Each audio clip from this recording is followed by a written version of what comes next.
Bismillahirrahmanirrahim. Assalamualaikum warahmatullahi wabarakatuh. Sahabat yang beriman, pahala adalah tabungan rahasia dan ditangani langsung oleh Allah Subhanahu wa Ta'ala. Karena tanpanya seorang muslim akan terjerumus dalam kenistaan dan kebinasaan di akhirat. Setiap manusia dapat memaksimalkan adanya pahala, namun belum tentu bisa menjaga tabungan pahala yang ia hasilkan agar tetap awet dan berkembang. Ajaran Islam mengajak manusia untuk beriman kepada Tuhan Yang Maha Esa dan beramal soleh. Semua itu demi kebaikan manusia itu sendiri. Siapa saja yang mengerjakan amal yang soleh, maka pahalanya untuk dirinya sendiri. Dan siapa saja yang mengerjakan perbuatan jahat, maka dosanya untuk dirinya sendiri.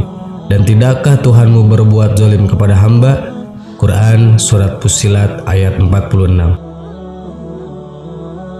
Maka jangan sampai amal kebaikan yang sudah susah payah dilakukan kemudian rusak karena suatu amal perbuatan lainnya. Setelah beramal soleh, maka tugas seorang mukmin adalah menjaga jangan sampai amal soleh itu rusak atau terhapus karena suatu amal lainnya. Betapa banyak orang yang beramal kebaikan dan amalan-amalan soleh lainnya, namun banyak juga pahala yang terhapus seketika. Apa penyebabnya? Berikut penyebab gugurnya pahala. 1. Riya. Riya ialah syirik kecil yang setiap manusia harus berhati-hati karenanya. Orang yang memiliki sifat riya mengerjakan segala kebaikan tidak diniatkan hanya untuk Allah Subhanahu wa Ta'ala, tetapi hanya ingin dipuji oleh orang lain. Contoh perbuatan riya yaitu selalu memiliki hasrat ingin dipuji atas amalan-amalan soleh yang telah dikerjakan. Bukankah telah disampaikan bahwa jika tangan kanan memberi, maka sembunyikan tangan kirinya? Perilaku riya seperti virus yang sulit dideteksi. Bisa saja kita merasa tidak sedang melakukannya, tetapi lisan dan perilaku tercatat sebagai dosa yang bisa menghanguskan pahala kita.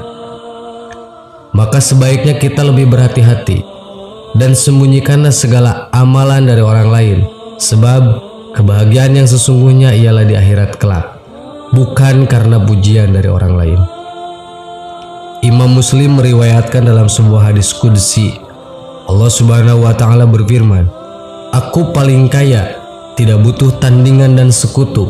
Barang siapa beramal menyekutukanku kepada yang lain, maka aku tinggalkan amalannya dan tandingannya." 2. Syirik. Ini adalah perbuatan menyekutukan Allah, seperti mengharap dan menyembah selain kepada Allah, percaya akan kekuatan selain kekuatan Allah, dan menyandarkan segala urusan kepada zat lain selain Allah. Perbuatan syirik akan membuat pahala gugur, dan pelakunya akan dimasukkan ke dalam neraka jahanam. Semua dosa berpeluang mendapat pengampunan dari Allah Ta'ala terkecuali dosa syirik ini. Betapa Allah sangat murka pada manusia yang memalingkan diri dari kekuasaannya. Dalam surat Az-Zumar ayat ke-65 telah disampaikan, "Dan sesungguhnya telah diwahyukan kepadamu dan kepada nabi-nabi yang sebelummu, jika kamu mempersekutukan Allah, niscaya akan hapuslah amalmu dan tentulah kamu termasuk orang-orang yang merugi." 3. Murtad. Murtad merupakan orang yang memutuskan keluar dari agama Islam, dan barang siapa yang keluar dari Islam, maka semua pahala yang telah ia kumpulkan akan gugur dan tidak bernilai apa-apa di hadapan Allah Subhanahu wa Ta'ala. Kelak di akhirat akan dijerumuskan ke dalam neraka sedalam-dalamnya. Allah Subhanahu wa Ta'ala berfirman, "Barang siapa di antara kalian yang murtad dari agamanya kemudian mati dalam keadaan kafir, maka mereka itulah orang-orang yang terhapus amalannya di dunia dan akhirat, dan mereka itulah penghuni neraka, mereka kekal berada di dalamnya." Quran Surat Al-Baqarah ayat 217. 4. Mengungkit-ungkit sedekah. Tidak diperbolehkannya seseorang mengungkit sedekah dan pemberian yang diserahkan pada si penerima apabila jika berharap penerima sedekah tersebut untuk berbuat baik adalah suatu dosa dan bisa menggugurkan pahala amalan sedekah tersebut. Sama halnya dengan memberikan sedekah, tetapi dengan cara yang membuat si penerima merasa sakit hati dan terhina, seperti bersedekah dengan penuh kesombongan sambil mengejek atau menceritakan perihal sedekah pada orang lain, sehingga si penerima malu dan tersakiti. Dalam sebuah ayat dijelaskan, "Hai orang-orang yang beriman, janganlah kamu menghilangkan pahala sedekahmu dengan menyebut-nyebutnya dan menyakiti perasaan si penerima." Quran Surat Al-Baqarah ayat 264. 5.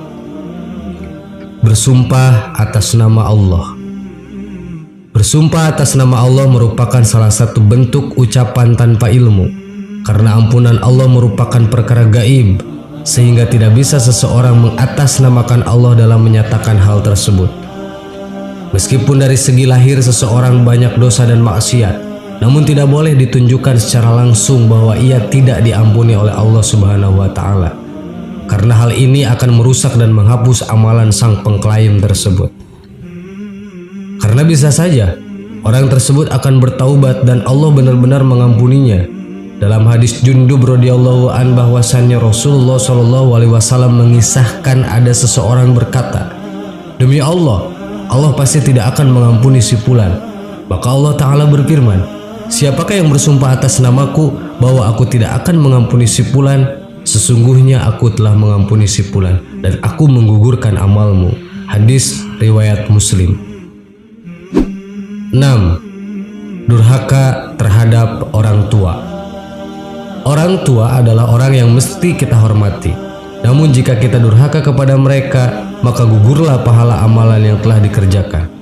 Rasulullah Shallallahu alaihi wasallam bersabda, "Ada 3 golongan manusia yang Allah tidak akan menerima dari mereka amal wajib atau fardu dan tidak pula amalan sunnah atau nafilah pada hari kiamat kelak.